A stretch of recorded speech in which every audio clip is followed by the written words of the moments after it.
15 common spelling mistakes that even native English speakers make from espressoenglish.net. English spelling can be a real challenge. Because of the way the English language has changed over time, there are many irregularities and exceptions in the spelling. But although it's difficult, it's important to spell correctly because it gives a bad impression when there are spelling mistakes in your written English. So today you're going to learn 15 common spelling mistakes that even native English speakers make, so you can be aware of them and avoid them. Before we get started, I want to remind you that you can get correction on your written English if you join my Advanced English Grammar course, okay? So click on the link in the video if you're interested in that. Okay, let's look at these mistakes. The correct way to spell the word calendar is with AR at the end. You might notice that when we pronounce it, calendar, it sounds like ER, but when we write it, the correct way is to use AR. Another commonly misspelled word is committee. It has 2 M's, 2 T's, and 2 E's. So don't forget any of those double letters. A good way to remember it is that the word committee refers to a group of people, and the word committee itself has 3 groups of double letters: double M, double T, and double E. A lot of people also make mistakes with the word curiosity. It's interesting because the adjective curious does contain the letter U, but the noun form curiosity does not. Notice that the strong syllable is also different when we pronounce it. The adjective form is curious. The first syllable is strong. He was a curious boy.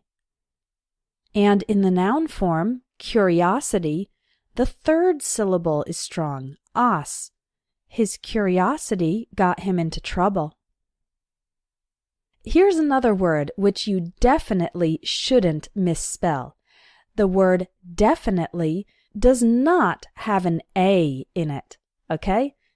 It's spelled with I's and E's, but not an A.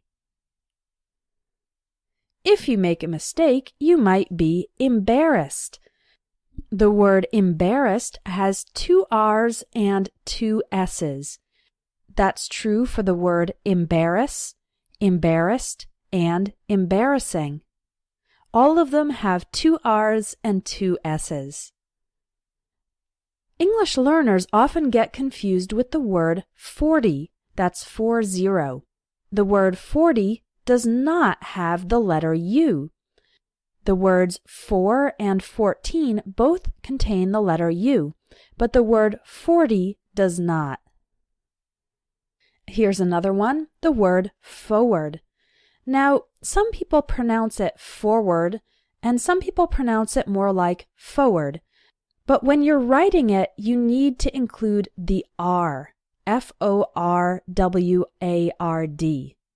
Again, when speaking fast, we sometimes say it like forward, as if there wasn't that first R, but you need to write it with both R's. The words independent and independence end with ENT and ENCE. There are no A's in the words independent and independence. Another tricky word is knowledge. Knowledge ends with DGE. So don't show your lack of knowledge by forgetting the D in the word knowledge.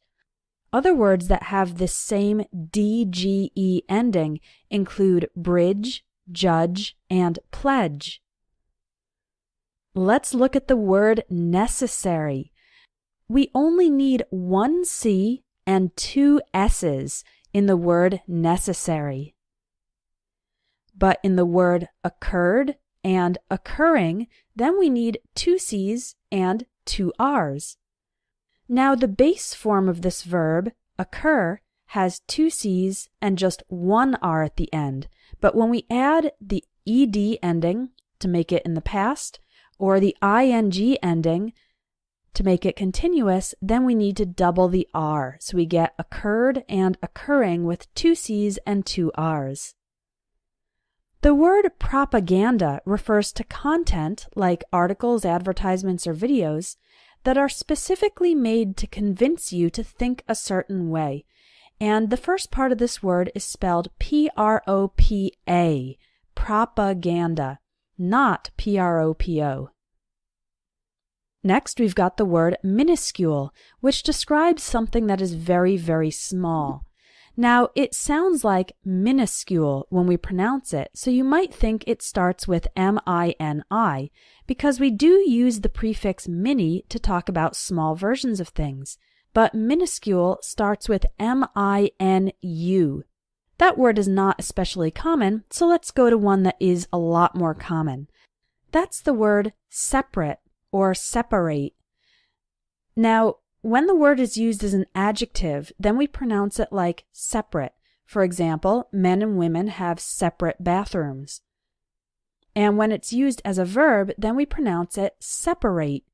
For example, we need to separate the clean clothes from the dirty clothes. But in both cases, when used as an adjective and when used as a verb, it's spelled S-E-P-A. R-A-T-E, okay? It's not spelled with an E in the middle. Finally, there's the word truly. So the adjective true has an E. True is spelled T-R-U-E, but the adverb truly does not have an E. Truly is T-R-U-L-Y, so don't make this common mistake when writing truly. How can you find out if you're making spelling mistakes?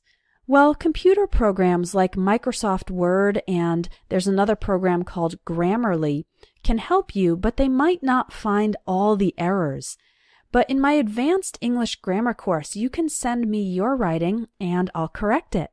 I'll check for any mistakes in spelling, grammar, punctuation, and vocabulary, and I'll also tell you if there are expressions that you could use to sound more natural and improve your written English.